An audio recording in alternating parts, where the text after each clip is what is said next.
You guys should be able to hear me now. Okay, can everybody hear me? How about now? Can everybody hear me now? Can you hear me now? Yeah, there you go. Okay.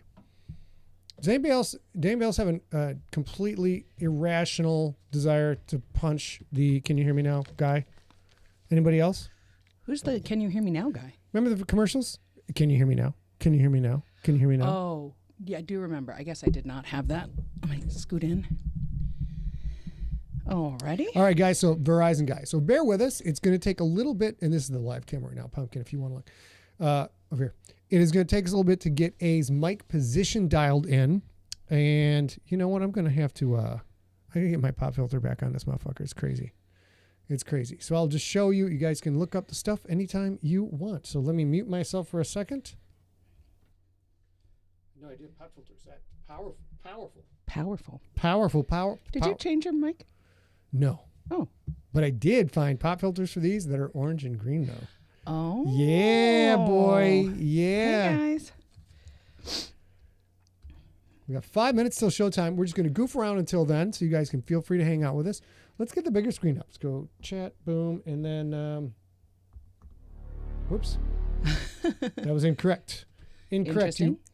What the? Oh, I know what's going on. Bear with us, guys. Got to go back to. This is how the sausage is made. Base. Hey, Akil, nice to see you out there. Sean, boom. Chris. Gosh, everybody's here. What the hell is Dr. Daniel Baker.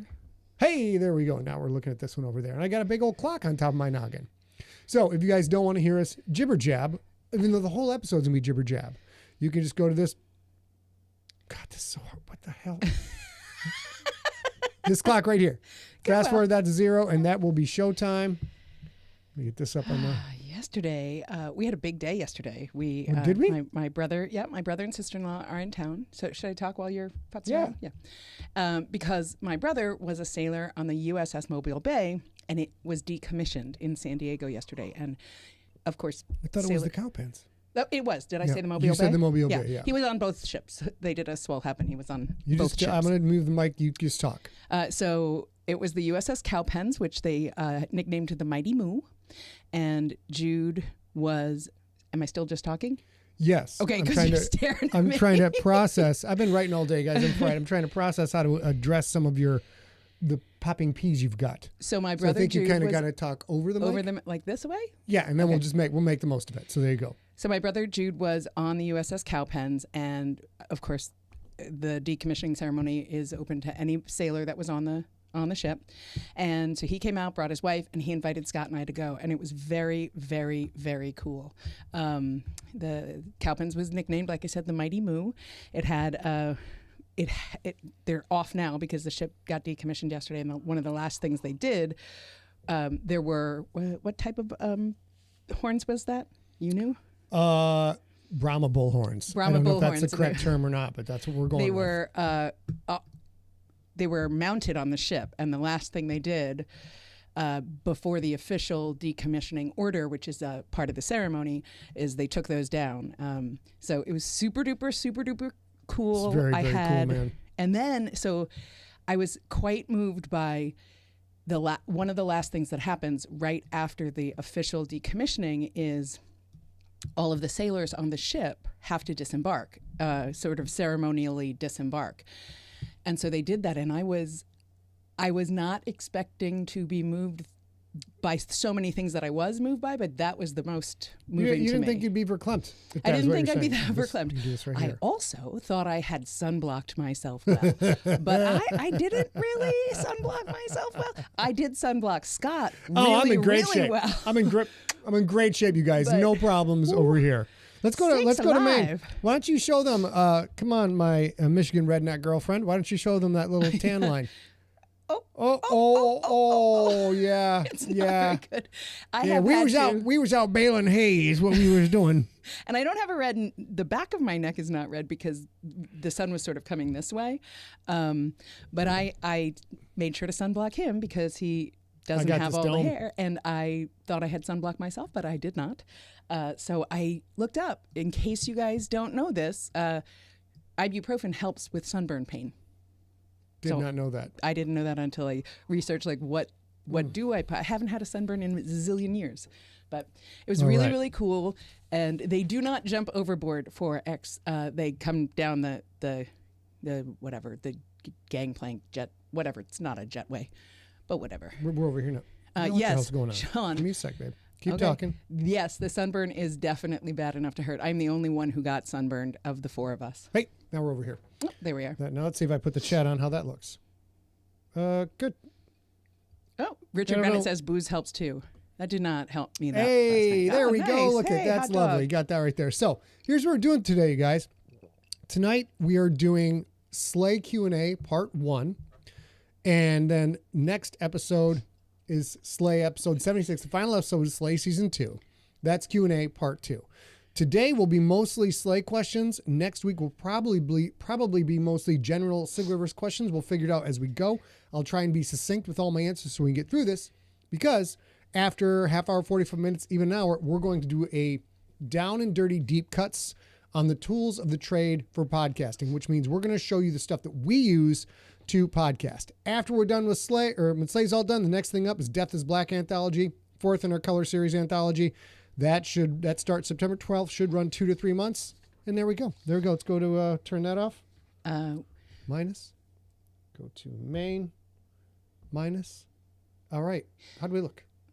I think we look good. I look a little pink, but that's the Little, sunburn. little glossy. That's because I left the sun open. Talk for a sec. The sun open. Yep. No, are you able to get back there? I don't know. I don't Probably think not. so. That's Probably all right. not. I will say we were supposed to have Rob Otto joining us, a co-author of Slay 2, Book 2, but he had some technical difficulties in Michigan, so he is not joining us tonight. Yeah, there Sadly. we go. It's a bummer. So that is the situation. And, oh, I see the problem. That's one. And then there's this. Don't you worry, little lady. Don't you worry, pretty lady. I know about electricity. These are not technical difficulties in California. I know about electricity, God darn it. And then you got here. I'm so tired, man. Fuck. Okay. There we go. And my booty pad fell off. I know we Smooth told as you silk today. showtime when we hit 0, but it's just not showtime yet. Now it's the showtime, and let's go. I get to leave my headphones on this time. Fantastic. Akil says, let's fucking go Color Series. It is going to be most of the stories in Death is Black. And then we do not know if we're going to do this yet, but we may attempt to have the beautiful, brilliant, and talented ARealGirl herself read some stories live to you guys, just like I do every week. She hasn't made up her mind she wants to do this yet, because that's a whole different performance. But she does, we'll do it. If not, we'll record them off camera. And, I've been chatting with our audio engineer. about doing About it? doing that, yeah. The pros Okay. and cons of doing that. I still haven't decided yet, but I'm obviously not nearly as seasoned as he is in general doing narration, and certainly not doing narration and running Oh, a live Joan stream. Otto. Joan. Oh, Hi, no. Joan. I'm so sorry. Rob has no power right now, and he has another storm coming through where he lives. So we will not have him tonight. If you want to just go call him or whatever you can. But I'm very sorry. I know you were excited. People were excited to see Rob. We're always excited to have Rob. Rob is great. Rob is also seasoned like a dry aged steak. 30 days in a 32-degree freezer. That's Rob Otto go there. All right. So there you go, Joan. So sorry. Are you ready to get into this? I am. Okay. Hold on. And we're doing you ready for the welcome and all that other business? Sure. I don't normally do that anymore. I'm not normally on there anymore. Oh, it's a Q&A though. Okay. So make sure we're both recording. I'll do a quick level check. We're going. You good? You good? Because you're going. Give me a check, babe. Check. All right. And when you want to dive in, let me get... I'm so used to doing it. Oops, do it the other way. There we go. Okay. Dive in whenever you're ready. Hi guys, this is the Q&A episode for Slay Book 2, written by Scott Sigler and Rob Otto. As Scott's co-author is unable to join us this evening due to technical difficulties, but I have put together a whole bunch of your questions for Slay, and Scott will answer those this week, and then anything that isn't Slay but is GFL related, empty set related, things like that, that'll be next week's Q&A. Okay, now we're looking up there. Let's just, everybody, We're going to chill because we've been writing all day, a lot of stuff. So we're both probably going to speak pretty slowly today and try and be very methodical in our questions and in our answers.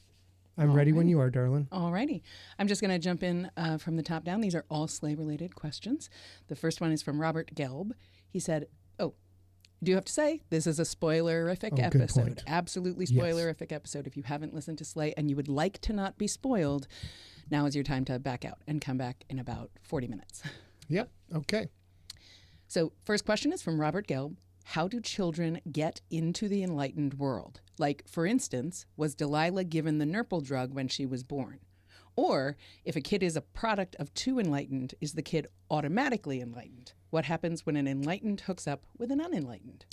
The short answer overall is the concept of enlightened children is similar to X-Men mutant approach. So it can be carried on from one parent. It can be carried on from both parents. If you have two very powerful parents, you could wind up with one extremely powerful child or a child with no power whatsoever. So that is somewhat of a crapshoot. It is unrelated to Nurple entirely because Nurple is largely a drug to let non-enlightened people see the enlightened world. It is addictive, and it is addictive to both the enlightened and the unenlightened. So somebody with moderate enlightened ability can see a little bit of the underskin, but not much of it, may very well get on Nurple, be able to see more because it amplifies what you can see of the underskin, and then they get hooked and they become addicts from there. So that is how that works. And for unenlightened people who aren't like Billy, does the enlightened world fade away forever if they do just one dose of Nurple and never do it again? It's a lot like crack in that regard. One hit can get you hooked. And with Billy, talk about Billy first. With Billy, that is someone who had an enormous amount of enlightened power. He was not aware of it. The Nurple for him sort of opened that whole world up. So Nurple hit him extremely hard. And as they say, if you do enough Nurple, and it can be one hit, it can be several hits, you can never unsee what you've seen. It can open the door permanently. Now it can put you a level that's, say, an 8 out of 10 of knowing what's going on. Then when it wears off, you're down to a 3 out of 10, but you still can see some of the things. You still know things are there. So that is what drives people to go and do more. Did that answer the question? It did, yeah. It also takes a whole new take on there are some things that can never be unseen. I don't think I would like that at all. I'm kind of square I can't remember that was a Nicolas, not a Nicolas Cage movie. Yes, Nicolas Cage movie. And one of the lines in there, and I'm paraphrasing, I can't remember the movie exactly the line, like, you're going to see things you can't unsee if you follow this path. And it wound up being, it was a very depressing movie, kidnapped young people, a lot being sold into the sex trade and things like that. And I believe he went after his daughter over, but I remember seeing that line in that movie and how much it influenced my work, and I guess even trickled down to Slay. Anybody in the chat room can figure out what Nicolas Cage movie this was, but the basic line is almost assuredly going to be Sean. Sean is good. Sean's at that. going to get it. Yeah, 8 millimeter. Martin Evans. I told you. 8 millimeter is that what you 8 millimeter? That you're going to see things you can't unsee. Really hit me when I saw that, because I'd never conceived of that before. You will experience things in your life that will change you forever. You will see things that will change your worldview forever, and you can't go back. You can't unsee it. And that's what Billy went through, and a lot of people who do Nurple go through a similar situation. Sean says, "Where's Howard" is the name of the movie. Okie doke. No, where's Howard? Howard DiNatale, our other resident in-house movie expert. All right, so you guys look that up. Maybe it is 8 millimeter. Yeah, that's right. Sean says 8 millimeter. That's about a snuff film, and Nicolas Cage follows it due to his connections with whoever got snuffed. It's don't watch it. It's so depressing. Okay, so I don't know who this question came from, but it's a really good one and it's a tough one, so I'm going to ask it. If Billy can see magic threads, why did he not see the spell that was on Delilah that masked her age? And how did the spell take the memory of those years from her? It's not as if she didn't live them. Well, that's a little bit complicated. First of all, read me the first part of this question again. If Billy can see magic threads, why did he not see the spell on Delilah that masked her age? Because Kelly Stroman, the person who casts a spell on Delilah Drummond, is vastly more powerful than Billy, greatly beyond Billy's ability. Just because Billy can see threads in someone, can see the underskin and see these things, doesn't mean he has the ability to see more than someone more powerful than him who's also adept at hiding those things. So the answer is Kellius Drummond's magic was bigger and stronger, and Billy could not see those things. And then the second half, and then this was a 4X question. Great. So hey, 4X. The second half of that is, how did the spell take the memory of the years that Delilah was age reduced away from her?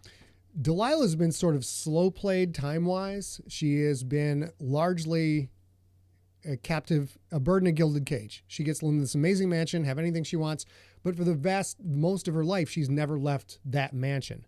So her father, Kellius Drummond, did not do her right in preparing her for life, and was so, I guess, afraid of the empty nest syndrome, did not want to see her go, and was afraid something would happen to her, that he just kept her in. So time passed.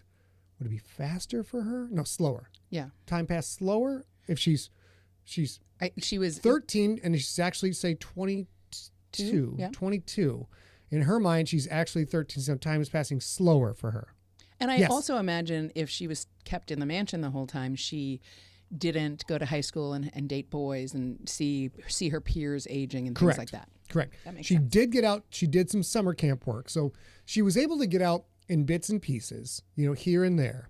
But it's not really well covered in the book how much power Kellius Drummond had to affect the people around him, to affect all different kinds of things. So that is the answer. He is a very powerful magician. As Cobalt in the chat room says, his kung fu was strong. For sure. I do too. That's good. I have a handful of questions from Sean Dyer. I'm going to sprinkle them throughout. This one is, what portion of the Bastion is non-human? I don't recall there being any non-human Bastion members in the story thus far. That is a good question. That is not something we have got to yet. The Bastion is largely going to be a good cop, bad cop analog for some things that are going through our world right now. They are the cops of the enlightened world. And while their mission is pure and true, they are a little bit heavy-handed, as you can see, extremely heavy-handed, as we're going to see when we get into Slay Season 3 and Season 4. In that even though the people in the Bastion believe they are doing just acts, their methodology for doing those just acts is extraordinarily unjust at times. And they are, by and large, a completely unchecked power in both realms.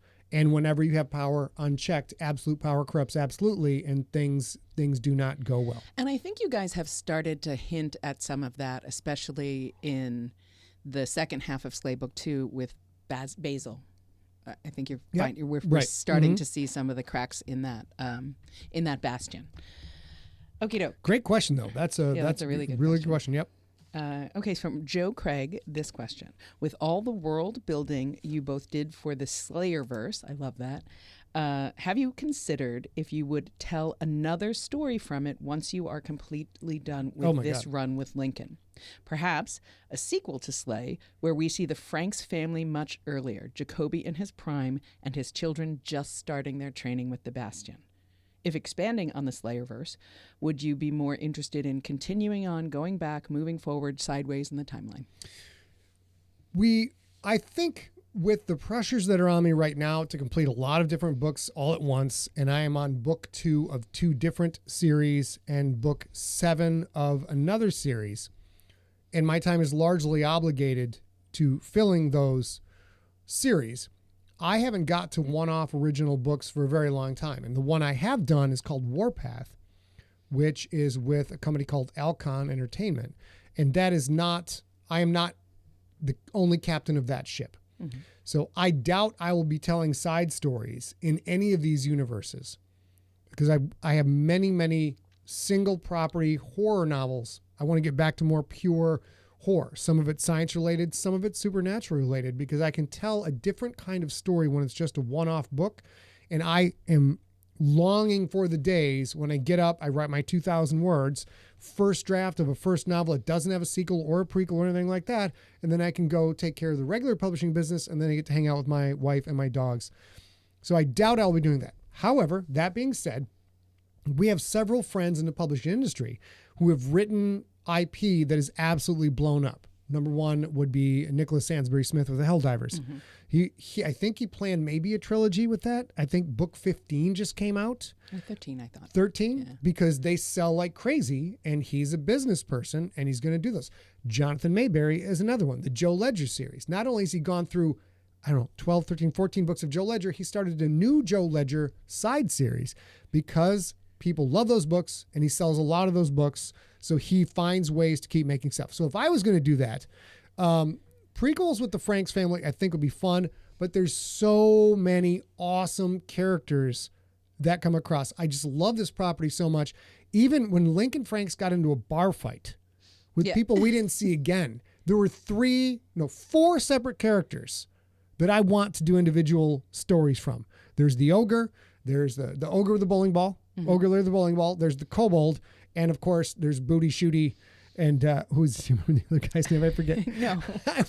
I want to do a bumbling buddy cop story with Booty Shooty and his partner, and watch him just absolutely fail at everything they do. I think it'd be super fun. Maybe it can be a super special Christmas edition. Could be a super special Christmas edition, or as Daniel Baker recommends, let's cross-pollinate between the GFL and Slay, and we can have Franks and Beans. Because Beans is an amazing character. Beans is an amazing character. Yeah. That is true. Okay. Dwayne Brooks asks, how much of the magic systems in Slay do you both, meaning he and Rob, know every single detail about, and how much explaining of it will the readers ever see? Well, this is an answer I think a lot of people who are consumers of my work and fans of my work are not prepared for. We've talked about it before. We shall iterate. You don't reiterate. You iterate. The purpose of Slay was initially trying to come up with a concept, a chassis, if you will, of how to keep the podcast feed going. And I mistakenly thought I could just sort of be a gardener. I could plant a seed, follow the story where it goes, and not have to worry about tracking all of the detail and all the characters and having a wiki, which is now close to 800 pages of the wiki for Slay. All of this incredible information that I wind up tracking anyways. I thought I wasn't going to have to do that.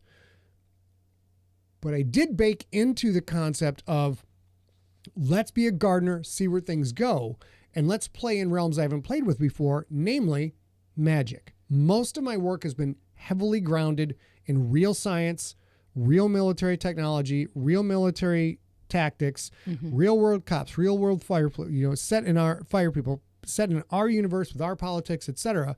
And all of that requires an enormous amount of tracking and wonderful advisors who help me to make sure things I don't know what I'm talking about, like Chris Grawls in the chat room tonight. I've never served. I've never been deployed in a foreign land. So I'm able to rely on this person with all this experience to make it real for people who have done that, and more real for people who have never done that. Slay was supposed to be just let myself go, and part of that was magic. This magic system does not have definitive lockdown rules. This isn't a Brandon Sanderson novel. So how much of the system do we have locked down? I would honestly say not a whole lot. This is much more Stephen King-ish magic than it is Brandon Sanderson magic. So we leave ourselves room as storytellers to flex in different directions and do different things, and we always leave the wild card ready to be played. You think it all works this way? A character can come in and can completely upturn all of that for the purposes of drama and storytelling. I mentioned right before the show started that we got to go on a ship that the USS Navy is decommissioning yesterday. And I bring it up right now to say we got to go to the command center. We got to go through all these spaces that were absolutely, everything was taken out of them. Every computer, everything. The bolts in the floor was taken out. And it was still super exciting and useful to Scott because it gave a framework to some of the military crypt stuff for the crypt that he's doing. And so even when it was this sort of shadow of a command room, and literally not a single computer, there were chairs. It was still super helpful to get the feel of that. So in that case, it's sort of like what you're saying, like you didn't know exactly what all of those screens were, exactly how they were used, but just that amount of information was very helpful. And we had a great comment from D79 in the chat room in response to that question of how lockdown is the magic. You can't science this shit, bro. Mm-hmm. That is an intentional line in the series to try and send a message to the reader like, you guys can take notes all you want and you can try and do the math all you want. Don't waste your time. This is crazy magic shit. Throwing back to Booty, Shooty, and Lupo. Thank you for that. Well done, baby. Well done. David Marks asks, how did you come up with the names for these characters? And do you know what they all look like? I know what many characters look like. On the wiki, we're in a difficult spot because this dovetails into a very brief conversation about AI art, okay? Most of the time when I write a book, I come up with sort of a vision board or a vision binder, and I will just scan for pictures of actors randomly and find people like, okay, that looks like the character. That looks like the character. And then in the old days, I would actually print those out back in the office. We used to have an office in downtown San Diego, and I would print out character sheets and have them posted all over behind my desk. So at any point of like, I'm not sure what this character would do, I could turn around, I could look at a human face, and that human face would inform the direction I wanted to take with that character. Immensely helpful, wonderfully helpful. So as I started to get into Slay, I'm like, okay, well, I don't have pictures of a particular orc. All the orcs look mean. I need a nicer orc. So I started to use some generative AI to come up with these. And our rule at Empty Set Entertainment is we will not use AI for anything that we will sell to someone to generate revenue. Sure. Right? If there's going to be art in one of our products that we sell, we're going to hire an artist to do that, which, and this goes back to the pickle I'm talking about. Most of the artists that I see that I want to work with who capture the essence of what I am seeing, they're out of our price range. There's no, these are great artists. They're in demand. They're being paid as they should be. So we can't go hire people to do like, this guy looks like this. I need 27 revisions on this so I can get this character. I can get a Lincoln Franks character. This is exactly how I want it to look. Can't afford it. But what we can do is we can go into AI and like, search for like a character with a helmet and a sword and then make variations in this. I'm like, okay, I got one that's good enough. That will go into the wiki. For example, at siglerpedia.scottzigler.com, there's wonderful exact pictures of Delilah Drummond, of Kellius Drummond, of Magda, who's just Wanda Sykes. Yeah. Magda is Wanda Sykes. That is all. And Billy was... Kevin Hart? What was Kevin Hart till he got big? No, I'm not sure. Trey Diggs, I'm not sure who he is now. But so we use pictures, whatever pictures I can find to put up so that I can visualize a character if I already know what they look like. But if it's going on the wiki and it's a copyrighted photo of an actor or an actress, somebody should get paid for the use of that photo. So you're kind of caught in that same dilemma. David's first question was interesting to me. How do you come up with the names for these characters?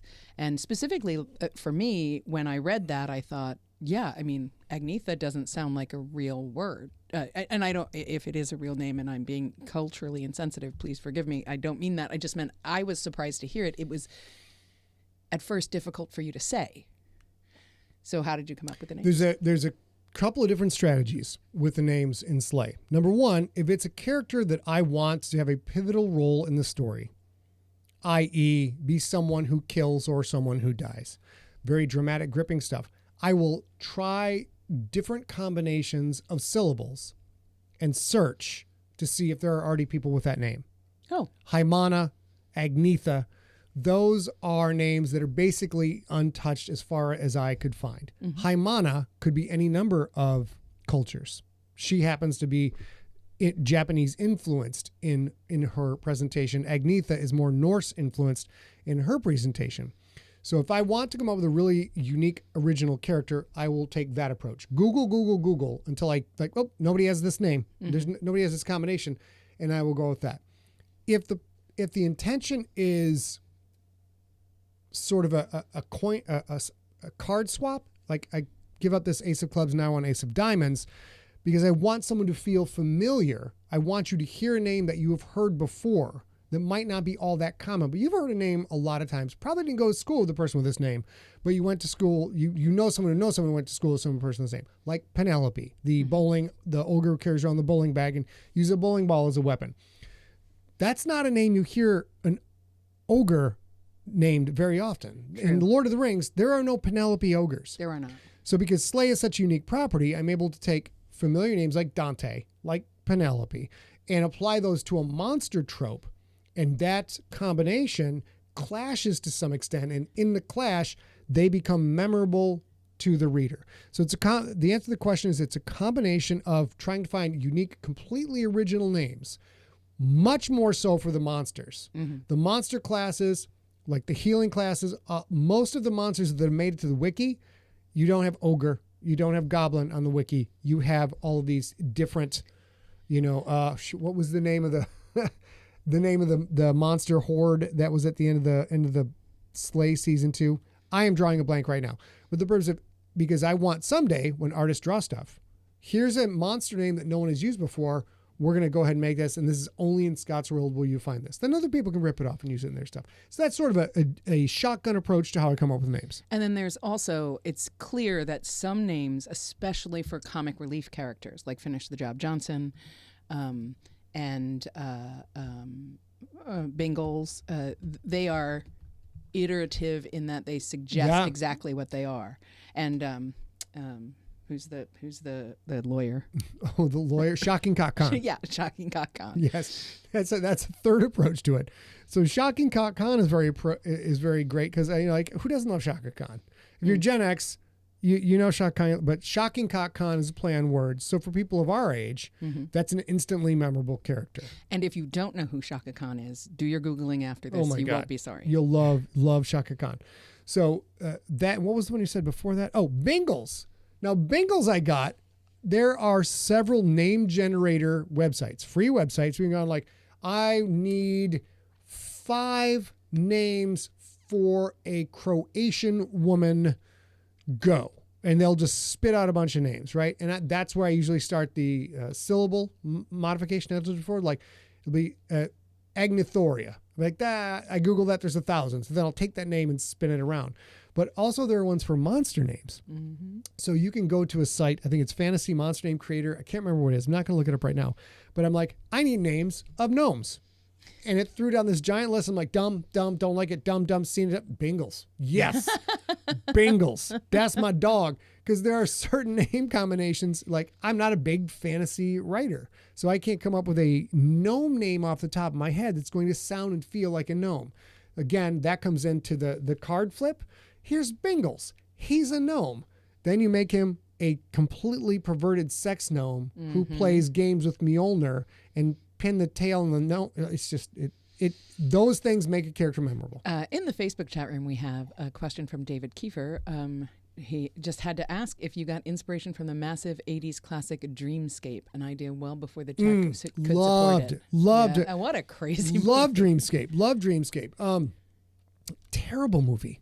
But it's another one of those things like, for me as a creator, if you swing for the fences and are in the right place at the right time and come up with an awesome, super fun concept, you don't necessarily have to dot all your I's and cross all your T's. For me to be like, I see what Martin Evans says. In the chat room, Martin Evans says, I need better nomenclature. Nomenclature. Hey, listen, Martin, not so tiny Tim is looking out for you, bro. He's like, you're that fella's people. So Dreamscape, influence for Dreamscape for this, no, not so much. But that the gist of Dreamscape, the gist of, hey man, here's a magical world. And all of the rules that you know are being thrown out the window. Mm-hmm. And this is important for Slay season 1, season 2, and going forward. I would not have written Slay 10 years ago, 20 years ago. Wouldn't have even come anywhere near it. Because 20 years ago, I fucking knew everything. Mm-hmm. I was the best writer in the world. I was smarter than everybody else. And I was the one who'd be like, I can actually dot all the I's and cross the T's, give you real science, and still spank your fanny with a story that you didn't see coming when you go back like, I should have seen that coming. And that was a wonderful phase in my artistic career. I liked it a lot. But coming into Slay, that guy, that Scott, could not have written Slay. that Scott had too many rules and guardrails to let me just go like, I'll tell you what would freak people out right now is a 3'2" gnome carrying around a 2'8" dildo all day long and waving it around and making comments about everybody's sexuality. Couldn't have done that. Couldn't have done it even 10 years ago. So, True. Yeah. Another question from Sean. Does the big book of bounties intentionally or magically give alliterative names, or is it just a happy coincidence and you having fun with names? That's a trope. That is a trope of Slay. Everyone in the big book of bounties is going to have a very alliterative name. Yes. The wyvern in Wyoming. The wyvern in Wyoming. This is one of those things as a creator now, as a seasoned creator who's been in the game for 30 years, I often think I have a great original idea, and then I put it down, and later on I say, hey, were you influenced by this author doing this same thing? I'm like, shit.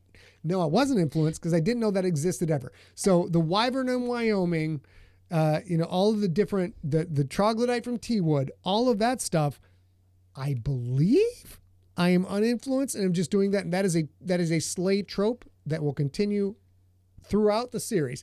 But I'm probably wrong, and somebody's probably, like 18 people have probably done it. And this is another... Oh, shit, Bonnie Burton's in the house. Hey, Bonnie. Hey, Bonnie Burton. Star Wars writer Bonnie Burton in the house. Absolutely. Now I lost my train of thought because I was so excited to see Bonnie. I love Bonnie. If I think of it, I will let you know, but I had a follow-on question. Okay. Oh, well. Well, I'll jibber jab for a second. Ricky Berg in the chat room says, sometimes you just don't know what you subconsciously influence. Oh, I was going to say, you also 10 years ago would not have been happy. You wouldn't just roll with that. If you find that, there are alliterative monster books in another series, I would have got mad. You get real mad. 10 years ago, I would have like, God damn it. I'm going to know. You know what? I'm going to go find a goddamn original idea. Exactly. And now I'm like, beautiful. I'll tell you what, this is a slight tangent. I worked so hard on the faster than light technology in the crypt and this, yes, in the crypt, getting into the mud, getting into the transdim world. And I couldn't find anything that was even remotely close to what I was conceiving. And I was so excited. Oh, James Coleman, thanks. Appreciate that, man. James just threw his little tip. Love it. Appreciate that. That's going to buy us a couple beers. We'll hang out. Yeah. I've been overly obsessed for too long on being an original. I will be an original. I will create things that other people will take forward and then steal from me, which has been a huge goal of mine because I've stolen from Aliens. I've stolen from Predator. I've stolen from Frankenstein because these things are just cultural icons that persist in the space. And shit, I forgot where I was going with this. What were we talking about? Frankenstein was the doctor who built the monster, not the monster's name. Correct. Frankenstein monster. But help me catch this. This is important. Oh, so the side note, the tangent is, for the crypt, I was completely convinced that what happens in the crypt, there will be no spoilers for the crypt in this. What happens was completely unique, and I was very excited. I had experience that would tell me probably somebody's done something in the ballpark of this before, and then came to find out there was this whole fucking Warhammer thing that was not even close to exactly the same, but similar enough where I was like, God damn it. Why didn't I play more fucking Warhammer? God damn it. So that's what happens. That's what happens in a big world with a lot of great creators. It's very hard to come up with something completely original. John Bivens in the YouTube chat room has a great question. What is the thought behind Ariela's necklace? Ariela's necklace is that I've actually sort of ripped off myself for Ariela's necklace because, guys, bear with me. Another side tangent. So when we had the opportunity to come up with a new podcast, a new property that we would podcast every week, we thought we were going to take the audio from these stories, bundle them together, put them up on Audible. So therefore we were podcasting and creating original audio that our team would edit and put in the store. We thought this is a brilliant idea. So we tried to come up with something like, go back through my database of all the stories. What are we going to do? And we chose Slay instead of, say, Hunter Hunterson and Sons. We could have easily chose the only other supernatural property that I have. Mm-hmm. And in Hunter Hunterson and Sons, the mom in Hunter Hunterson and Sons has her bag of charms and her charm bracelet where whatever you need, it's Batman's utility belt. Uh-huh. So Ariella's necklace is Batman's utility belt from a supernatural perspective. So whatever we need, she might probably have a charm for that. That is the gist of it. Right? And I don't know if you remember this or know this, but Kevin Hearn's Iron Druid has a charmed necklace that has it's very similar. No, Is it also, is bracelet. it kind of a grab bag type approach? No, it's very specific for things that he might need that when he can't be in touch with the earth or whatever. But it's similar to this idea where Ariella herself can't create that magic. Correct. But she can have it with her at all times and deploy it as needed. I thought it was an excellent talisman for a lawyer, because lawyers are extraordinarily adept at, like, I don't have expertise in this particular area of law, but I went to school with this guy, I hung out with this girl, and then call another lawyer. They can immediately get briefed. They can speak the language. So as a very talented, accomplished lawyer, Ariella knows how to acquire magic that she can deploy when it is needed, and that is what her necklace is. Nocturnus in the YouTube chat room asks, was Lincoln always a messy, kind of overweight, screw-up Luke Skywalker kind of dude, or was he like a clean, polished badass in your head at some point? I love the messy protagonist, but I'm curious. He's a messy protagonist. His whole family are messy protagonists. You will see more of Sophia in book 3 and 4, and this is part of my craft, part of how I present things. Sophia so far has been presented as she is the apple polisher in school who's got everything dialed in. And when all the boys are off creating chaos, she is keeping everything organized and stitching everything together, and will help bring those boys that she knows have talents that must be used, bring them back and bring everybody together as a team, go forward. Only in literally the last 2 episodes of Slay do you find out she has a huge temper, has a giant chip on her shoulder, and will call people out on the drop of a hat. Like you said, what?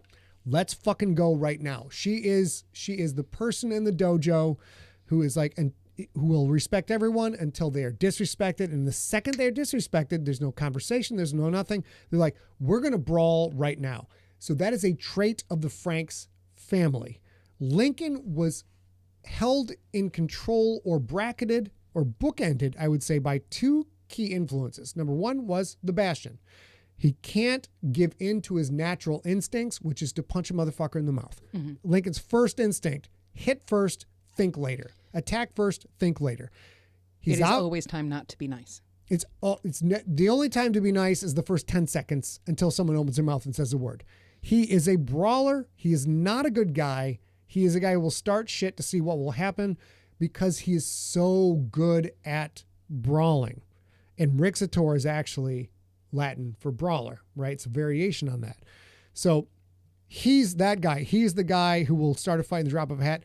And it turns out at the end of season 2, his sister's the same goddamn person. She just has slightly tighter control on the reins. And the entire Franks family is off like that. Well, and Lucas, who's the youngest of the Franks children. Oh, Sandy's in the house. Hi, Mom. Hey, Sandy.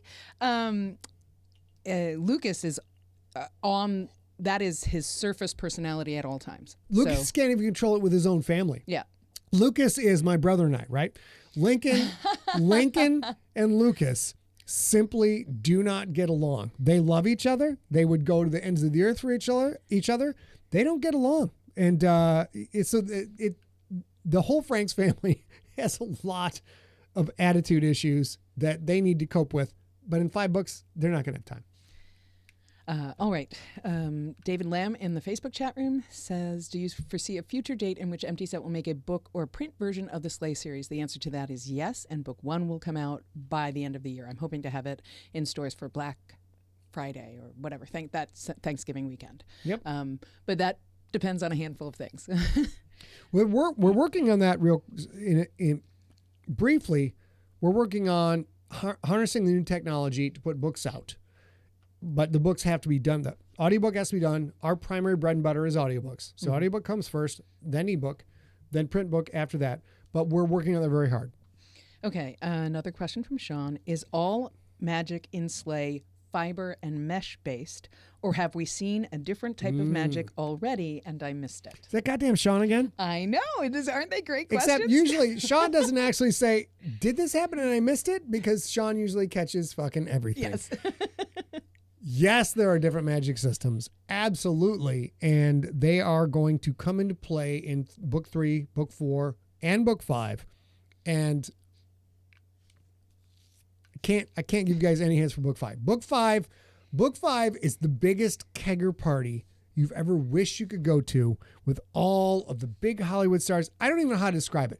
Book 5 is the carnage in book 5 is completely spectacular, and it relates to what Sean just asked. Mike Kazmi. I always say your name incorrectly, Mike. I'm so sorry.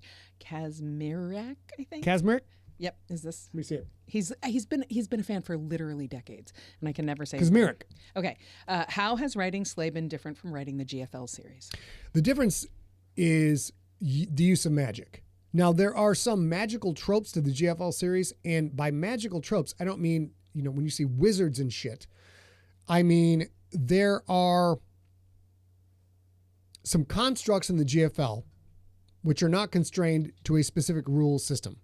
So there are certain things in GFL that we can go outside of any particular boundary, and it still makes sense within the context of the story. But that window is a very small window. It's a little window you open, let a little air. It's only a little bit stuffy in the room. I just need a little window, clear things up a bit. Slay, on the other hand, is 18 giant fans blowing at you all the time, 18 ACs going all the time, and it's unpredictable weather 24/7. Slay is much more wide open as far as what can happen. The concept of who can walk into a bar and what can that person do is out of control and over the top in Slay. In the GFL, it's much more constrained. Who can walk into the bar? This species. What can this species do? It's in this specific range. And then what would that attitude be with that person? So GFL is a bit more scripted and Slay is more improv. Vaughn Lowe in the Facebook chat room makes a good point. The Iron Druid amulet is much more like a magic battery. That is true. Yep. Okay, we have from Cole Brown. Do you think you will write more fantasy like Slay? Do I think I will write more fantasy like Slay? I don't think so. I don't think there will be any fantasy like Slay. And to be honest, and have a little bit of hubris here, I don't think there is any fantasy like Slay. I know there's a lot of urban fantasy, there's a lot of great urban fantasy that has made enormous amounts of readers very happy. The particular combination of, The Mandalorian and Buffy and Letterkenny that Slay is, I'm fairly confident no one's approached anything exactly in this particular set, which of course every creator creates things that only they could do. Only I could do Slay. Will I write more stuff like Slay? No. Will there be more fantasy? Absolutely. We have been waiting for years on one particular fantasy series that I think is very much in my wheelhouse and will be very fun, but more of a GFL infected approach to things. It's much more solemn. It's much more somber. It's far more grimdark. Slay is not grimdark. Right. Fair. Okay. I have a question. Yes. How similar, or do you see similarities between the Tweedy brothers and the Franks children? No, I don't see similarities whatsoever. Whatsoever. That's amazing to me because no. Yeah, go ahead. Tell me. The Franks siblings very much sort of no Ma Tweedy. No somebody turning their ear, putting them in check, making them sit at the 50-yard line and hold hands, things like that. Mm-hmm. I think the Franks children don't have that in their life. They have kind of an anti-Ma Tweedy in Jacoby. Yep. And so they're like you were just saying about you and your brother, they're fiercely, they will show up for each other, and this is in both cases. And right. And as Quentin joins the Tweedy children, he finds that I think that those trios are very similar in ways, although the Frank's children had sort of a narcissistic dad instead of a diehard I will die for you, I will love you till the day I die mom. Sure. And even Quentin, when he becomes an honorary Tweety, ends up getting that same love from Ma. Yes. Anyway, I thought I always see it, and I never thought to ask you. I will counter that with, even though the Tweety brothers are a single parent family, that is basically a single mom that's been doing the best she can, has managed to instill a strict hierarchy of command and love. Keep in mind that her sons are 3 times her size, not 2 times, 3 times. They're massive, hugely powerful individuals. She controls that house with an iron grip. And those boys never think for a second to contradict their mother. That is a loving, structured, successful, supportive, single-parent family. That is the Tweetys, okay?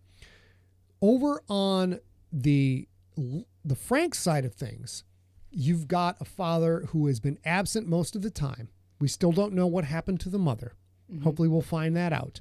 You also have a parent who has been pushing his children to be the chosen one from square one. All of them. You have a parent who has shown favoritism. You have a parent who initially thought Lincoln was the best thing in the world and went like, you know what? He doesn't do exactly what I told him to do. I now move on to the sister. I now move on to the 3rd child. Jacoby Franks is a shitty, self-centered, selfish parent. He is an asshole. Yeah. He is there. He's a parent in name only, frankly. No pun intended.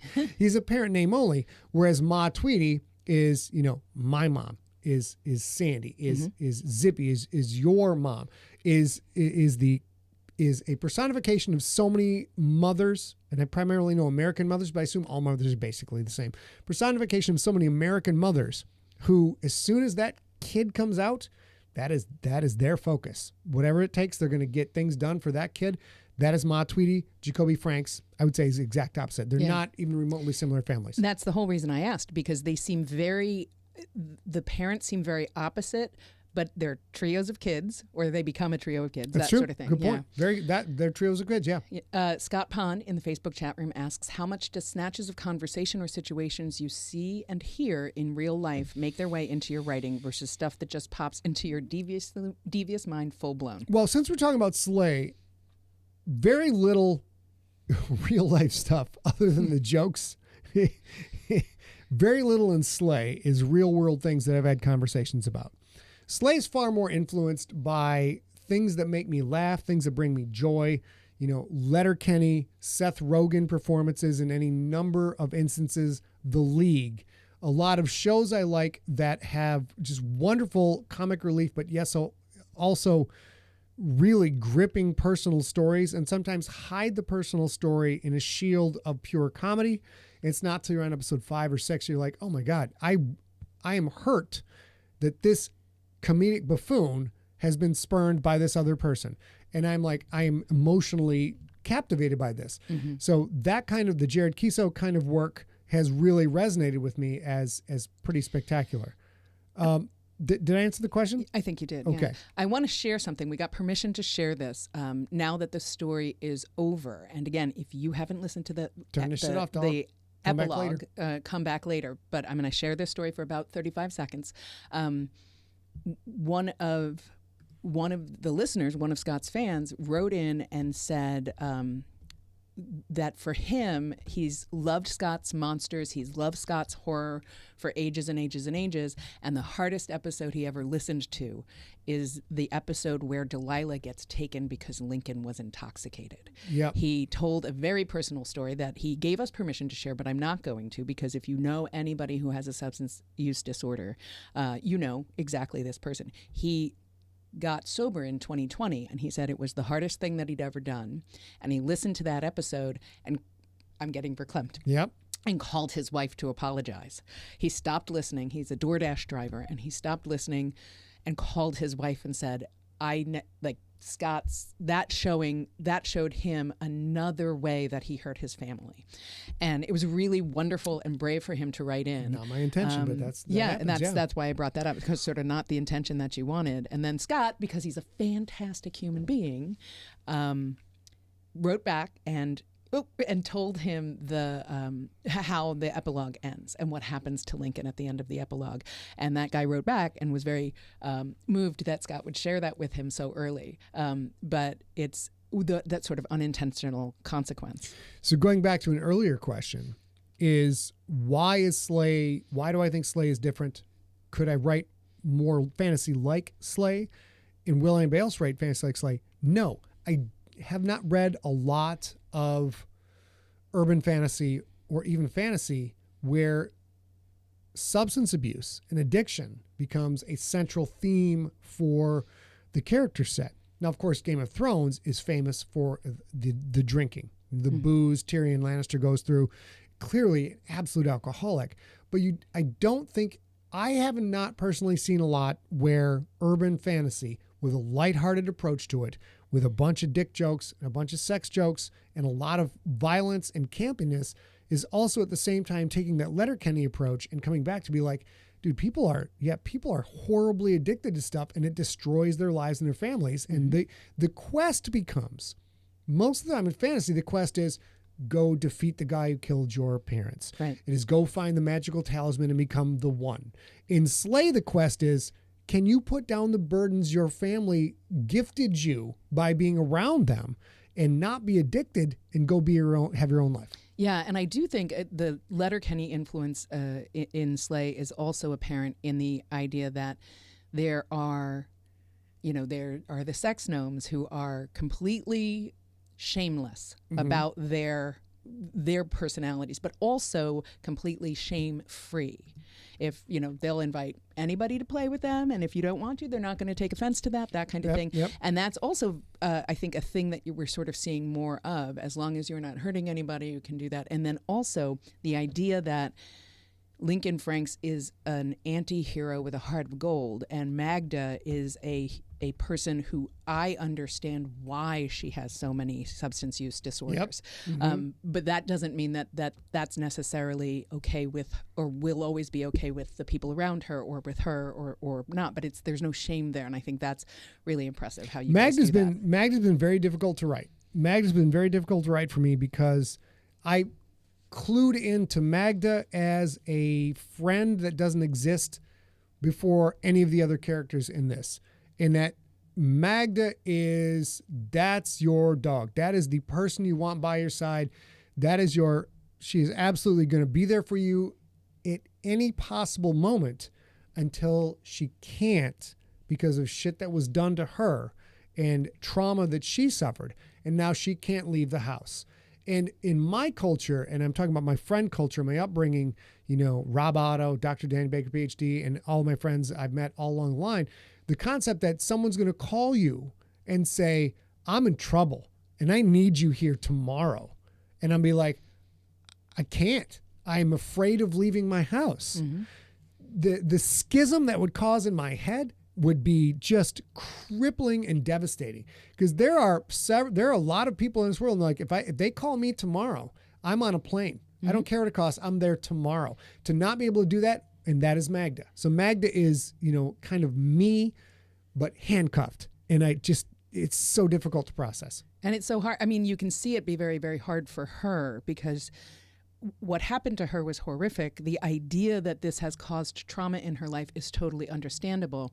And yet the more she doesn't deal, or, the more she sort of lives in her own head and in the old stone church and can't leave, the more she hates herself for it. And it's so hard to, like, as a person who's been to so much therapy, like, it's so hard to watch her hate herself. Mm-hmm. And that's good storytelling. That's good storytelling. Yeah. All right, so I have through all these? I have one more. Okay, great. Mike Reagan says, this series is absolutely crazy. Are there things that were too crazy that you guys had to leave out? No. No. I will tell you that there are some things I've slow played because I would like to keep the embarrassment continuing. There's a reason that there's a huge 40-year-old virgin influence on Slay in the Mooj and Steve Carell scene, where Mooj is like, it's not about the rusty trombone, and watching Steve Carell suffering, like, please just stop. That is Lincoln and Bingles. So if you guys think I've already peaked at book 2 of what Bingles is going to bring to the table, you are sorely mistaken. So no, Slay is the one series where there's absolutely nothing left on the table in any category. Not gore, not sexual references, not embarrassing the hell out of anybody. Substance abuse. Slay is literally, it is the open frontier of my brain. I'm already sunburnt. I'm getting pinker Are you thinking. pinker? I don't want to know what that is.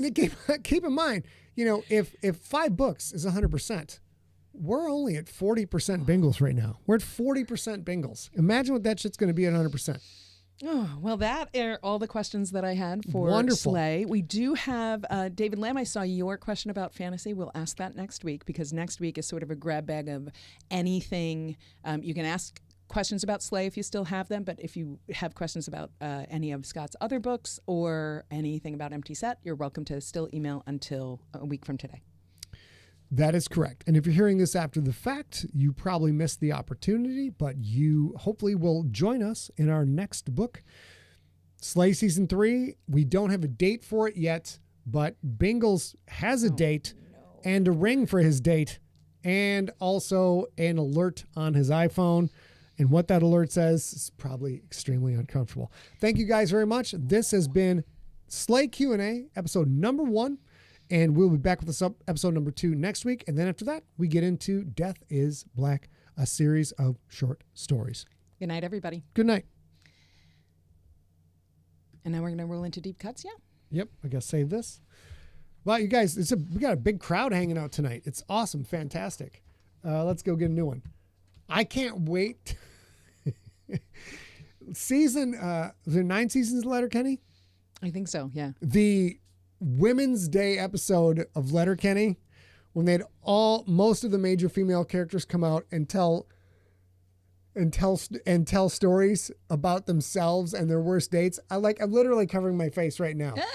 I was like, I live in a world of cursing all the time. And part of my joy in life is trying to embarrass my friends who I've known since high school who curse all the time and tell tawdry things. And I find if I can say something that makes them go like, they don't know what to say, I'm a happy human. Ooh. That episode of Letterkenny was just like, I couldn't watch it all in one fell swoop. It was amazing. So that's what we're going for Bingles. Let's go new from template.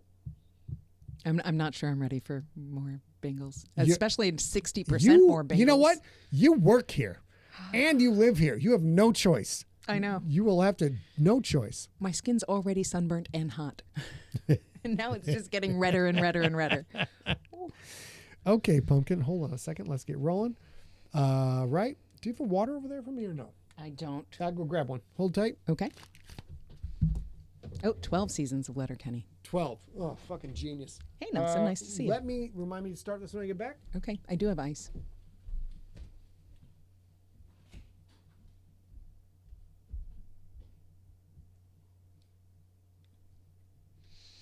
Do do do do do do do do do do do do do do do do. Jennifer Hathorne, you sweet thing. Jen's in the house. Yeah, there's a couple of Jen references in Crypt Book 2 today. Just side note. Okay, let's go. That's going. And you ready, babe? I am ready. You got your timer set? I do not have my timer set. All right, so those of you who have not seen this yet, Bonnie, I don't think has seen this presentation yet. We do Deep Cuts, which is a bonus episode. If you guys were only sticking around for story content, we're done with story content now. You can all, go do your own thing. This is a separate thing where we talk about various aspects of what we do for a living, and it becomes its own unique episode. So that is what we're about to dive into. It usually takes about 30 minutes. I think this will be around 30 minutes. This is not a very long one right here. Okay, ready? I am. It's you, isn't it? Yes. Oh. Here we go. So you want to start a podcast, and of course you want to emulate the greatest podcaster in the history of mankind, that being me, and see what gear and software I use to make my weekly magic? You know what, FDO? I think that's a great idea. Let's do that. Do your... Oops. Every week, guys. Every week.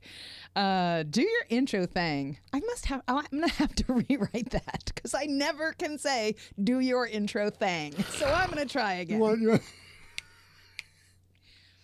Know what, FDO? That's a great idea. Let's do that. Do your intro thing. Hey, y'all. Welcome to Deep Cuts, the bonus episode of the Scott Sigler Slices Fiction Podcast, where a sci-fi author and an audiobook narrator discuss things and stuff in the world of writing and content creation. I am Scott Sigler, sci-fi author, and I am Scott Sigler, sci-fi horror author, known far and wide as the future Dark Overlord. And I am A.B. Sigler, audiobook narrator, and on this episode of Deep Cuts, we will talk about the hardware and software that we use to make podcasts every week, as we've done for 20 years. Bonus reminder, these are bonus episodes of the Scott Sigler Slices feed, not part of any particular story. Listen if you like. We would love to have you, but there's nothing in this episode you need to keep track of for whatever story you're listening to right now. Mm-hmm. All right, so let's get into it. So this will be a bit of a different approach for Deep Cuts because I'm going to talk about gear and the things I use in my daily podcasting life now.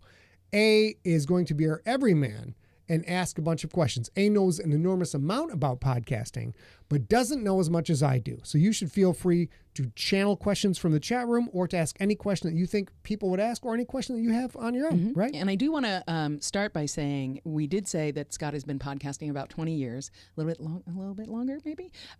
But this rig that we're going to talk about is our active rig.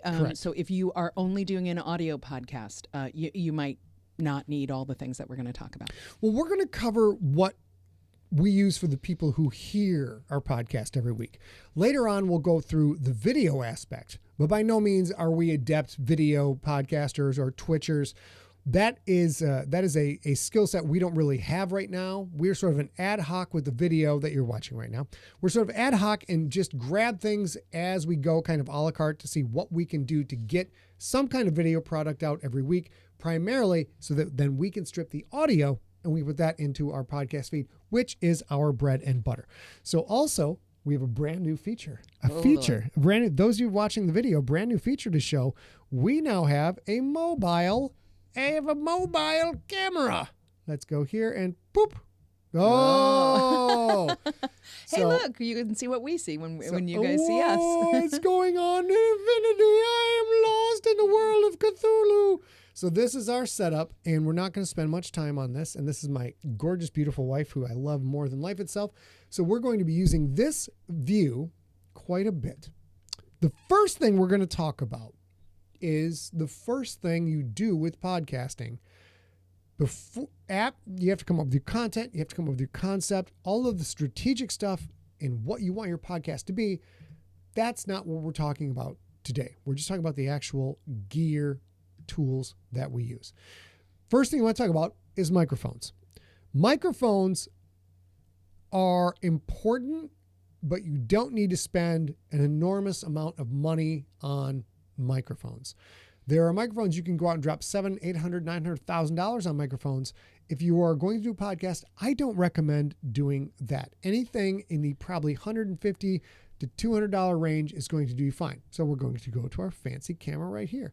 We're going to show you what we use. First of all, this is the Rode Pod Mic, our crazy O with a slash through it. And this is right now, I think it's going for about $100, $200, somewhere in that ballpark. I don't know. There's another one called the Shure SM7B, which is what Joe Rogan uses and all of the really big podcasts use. These are much more expensive, phenomenal equipment, give a particular sound, especially to a male voice. They're very friendly to a male voice. The Rode Pod Mic is sort of, I wouldn't call it a knockoff on that, but I would say, I'm going to call this up for you guys right now. Hold on, lost something, browser, boom. This is the Rode Pod Mic, and here it is on Amazon. Rode Pod Mic cardioid, going for $99. This is one of our mainstays. We have used this for the last 3 years on Scott Ziegler Slices. We are having a bit of an issue with bleed from my particular voice bleeding over into A's voice. So we're starting to Into go my mic. into A's mic. So that brought me back to a microphone I used before. I don't recommend this in any way, shape, or form, but this is what we are using. So let's get into it. Go back to iPhone camera. Oh, shit. Hold on, guys. My special stuff is broken here. Steve Rickenberg says in the Facebook chat room that the There we go. pod mic is a riff on the SM7. SM7. With So the yoke this, lean back, this is a Telefunken M82. I found this at a NAM convention, which is North American Music Manufacturers, NAM convention, and it just really referenced my voice very well. I used it for a long time. Sorry for the boob shot. The thing with this mic, why we brought it out today, is because we've been having trouble with our desk noise. Touching the desk, any computers whirring on the desk, any fans on the desk have been translated through this mic stand up here, coming through the mic, and then A has to deal with that when we edit. We have been using these particular mic stands, and I'll try and figure out what these are in a second, but they are actually anchored to the desk, and because they're anchored to the desk, any desk noise gets picked up. We had a whole podcast, we had to re-record the whole thing because a Mac Mini we have attached underneath the desk got clogged in the fan, it started to vibrate, so we had to go back and re-edit all of that stuff. So You had to re-record all that stuff. we had to re-record Yeah. the whole thing because there was too much. When we spoke, we could hear the buzz. So microphones are important.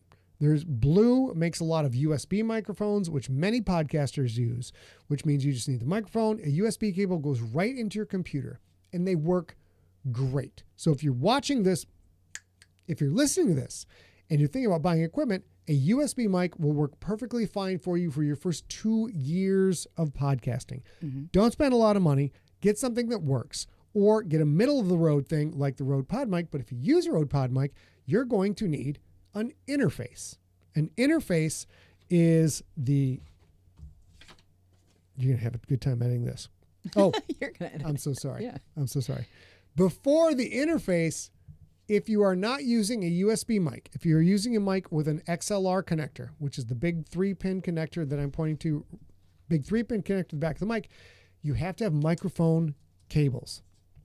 And if there is one thing that you as an aspiring podcaster want to take away from this particular podcast, it is cables. You want to get good cables from square one.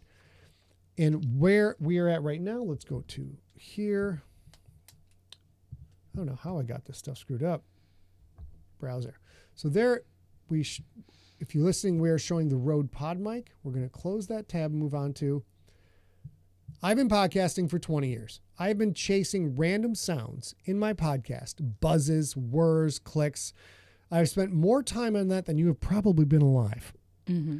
And yet here we are, and only in the last 6 months have I discovered star quad balanced cables. So these are 4 sets of connective cables inside, 2 copper, 2 something else. I don't really understand what they are. And these, I can recommend these for you right now. So if you're listening at home, we bought World's Best Cables, 12-foot Canare L4E6S, star quad balanced male to female microphone cables with Amphenol AX3M and AX3F silver XLR connectors, custom made. This is a 12-foot cable that costs $27. Longer cables cost more, shorter cables obviously cost less. The money you spend on your cables will save you time creating because you will not be chasing down sounds. It will save you time editing because you will have recorded a wonderful episode, then have to go back and be like, this is all no good. We have to do this over again. Or I will spend 7 hours editing a 1-hour podcast. I have spent 20 years chasing buzzes and noises and everything, only recently learned about this particular style of cable that several manufacturers make. So the one takeaway, spend the money on the cables that will reduce your radio frequency, your RF interference, reduce interference from your power jacks. A lot of interference can come from there, and random things coming from any gear you have. cables are where the magic is at. 2 comments from the chat room that I will bring up while you cue your next thing. Nocturnus in the YouTube chat room says, I zoomed away. Sorry. Asked about the noise, the tiles behind us, and this entire room is soundproofed in this way. You see the bookshelf behind us, that's shiny and that makes noise, or reflects noise, but every wall is covered with these acoustic tiles or sound dampening pads and sound things like dampening. that. There's really no such thing as soundproofing. You're not going to get soundproofing without building a custom room, which costs a lot. Podcasts are by and large, I would like to talk about this thing, get people who like this thing to listen to me. So you go with the available resources. These foam pads that the people watching the video see around us are very cheap. You can get them on Amazon. They're just the square tiles with sort of the egg cratey tiles with the ripples on them. They're so cheap. Just buy them. Cover the room in them if you can. If you start to read a lot of things online, like the acoustic treatment doesn't really do anything. You need to position like, just cover the goddamn wall with them. I assure you that when this room we're recording in right now is attached via a sliding door to our bedroom.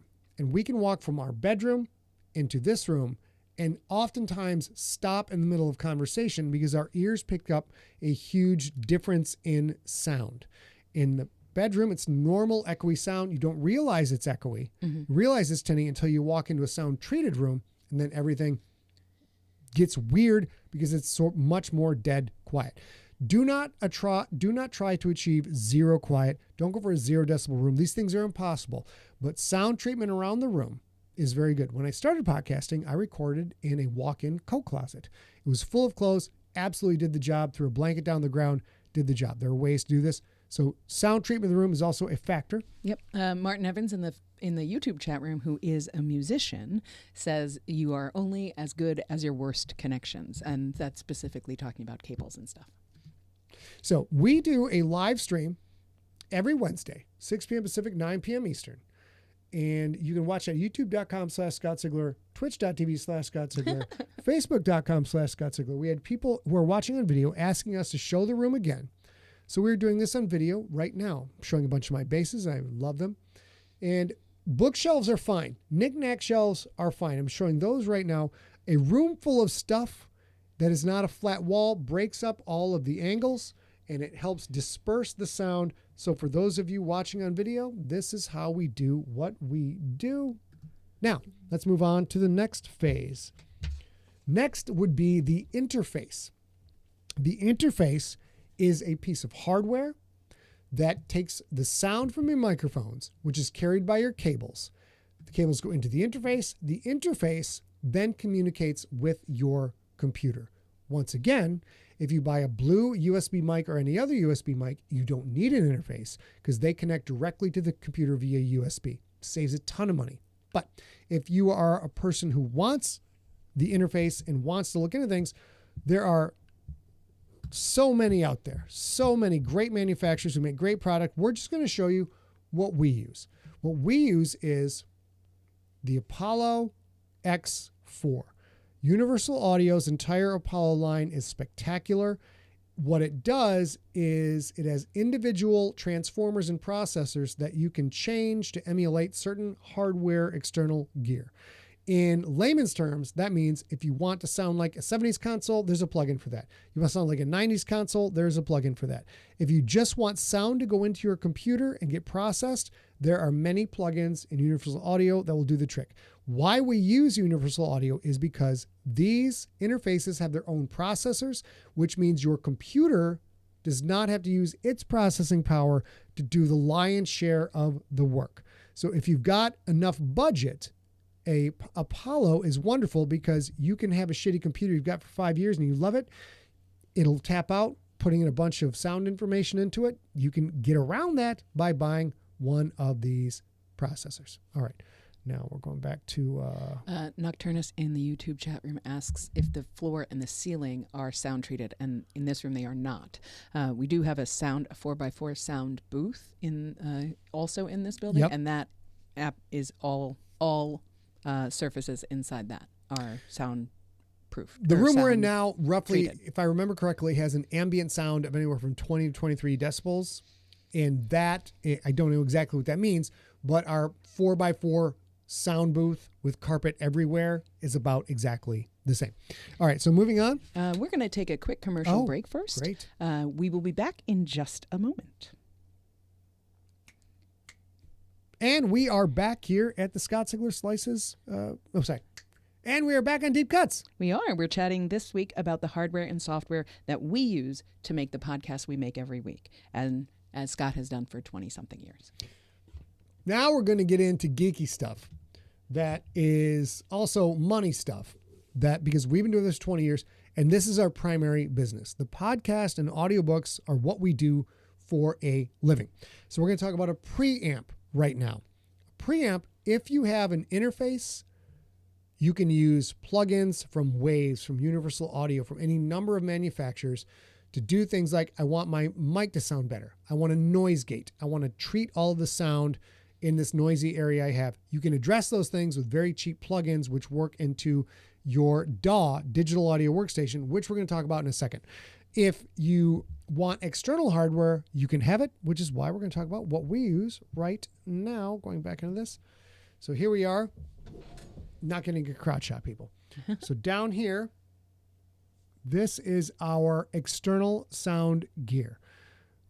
Right here, I am showing a power strip that lets me flip power on the Pile PDBC70. It's just a way, it's basically a giant extension cord that shields some of your gear. Down here, we are using the Warm Audio 273 EQ. This is an analog piece of gear that takes the sound from the microphone through the cable, goes through, gives a certain sound character to your voice and to the voice of your podcasters, and then transmits that out to somewhere else, which in our case is the Universal Audio Apollo X4. I do not recommend, I get turned off, sorry, getting crazy. I don't recommend a preamp like this whatsoever. If you're starting out with podcasting, you need to find a way to connect microphone directly to the computer, or microphone interface into computer.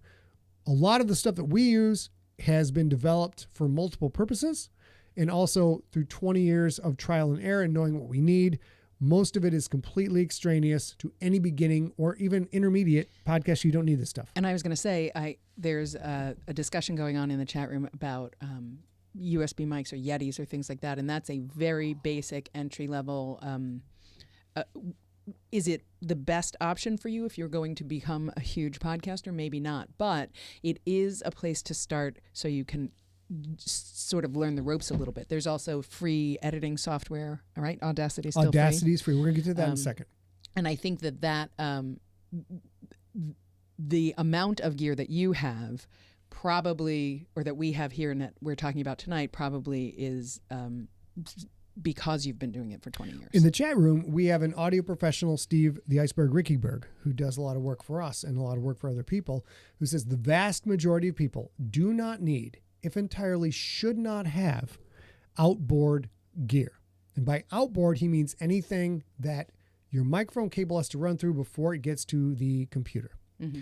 And Steve is right, because every layer we add adds a whole different set of complexities and potential errors. And the more connection points you have in your sound chain, the more something can go wrong. And when something does go wrong, tracking down what is wrong becomes exponentially more difficult because there are far more variables. Simple is best. Keep it simple, stupid.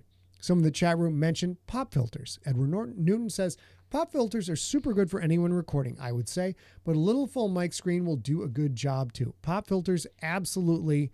That is something you want on any microphone that you have, because as we've even done tonight on tonight's podcast, we are trying to manage the plosives on one of our mics, and we have a pop filter, and we have microphones positioned just so, but these things sometimes happen. That is a problem people have to deal with. And to add to Steve's point with another point that Steve made in the chat room a little bit earlier, he says a bad microphone cable can act as an antenna, bringing in outside noise. So as Scott's saying, and as Steve is saying, the more you add, and that's not always a good thing. As Martin Evans in the chat room says, multiple failure points.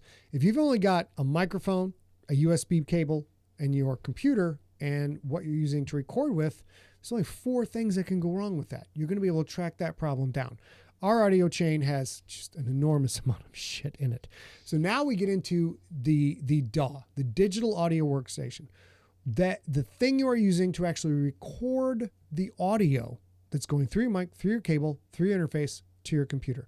We, as Mac people, we use Logic Pro 11.0.1. It is the most up-to-date version of Logic. In order to run that, you need a Silicon Mac. We use an M2 Mac Mini as our primary recording computer. I personally believe that Mac provides a more seamless experience for recording. There are far fewer variables. It's much harder to get crap software on a Mac than it is on a PC unless you really know what you're doing with the PC. If you're a seasoned, experienced PC user, go crazy. If you are not and you just want a computer you turn on and it works, I recommend budgeting for a Mac and doing your podcast on a Mac. So we're going to show now in our camera. We'll do it live. We'll do it live. This should work, but yes, it works.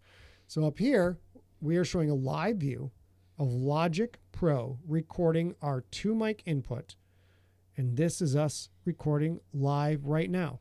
Over here, you can see plugins that we use to control noise and room tone and other things. But this is the basics. Basic Logic is about $300, I think. There's also a program for Mac called GarageBand. GarageBand is a more simplified version of Logic. Works wonderfully. It's great. It's free with any Mac.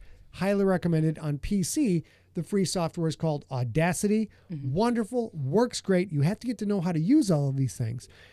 So Audacity on a PC, GarageBand on a Mac. We are using Logic Pro because we have been in the game longer. And I think Audacity is also available for Mac. Is it? Yeah. Yeah, that's right. Yeah. I think you're right. But if you're using Audacity for a Mac, you can. But if you're using a Mac, I probably recommend GarageBand. It's much simpler.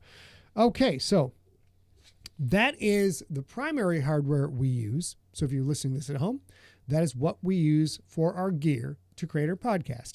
Now we're going to show a couple of little add-ons for the folks watching at home, because we do our podcast as a video cast. We are doing a live stream and then stripping out the audio and putting the audio out as its own feed.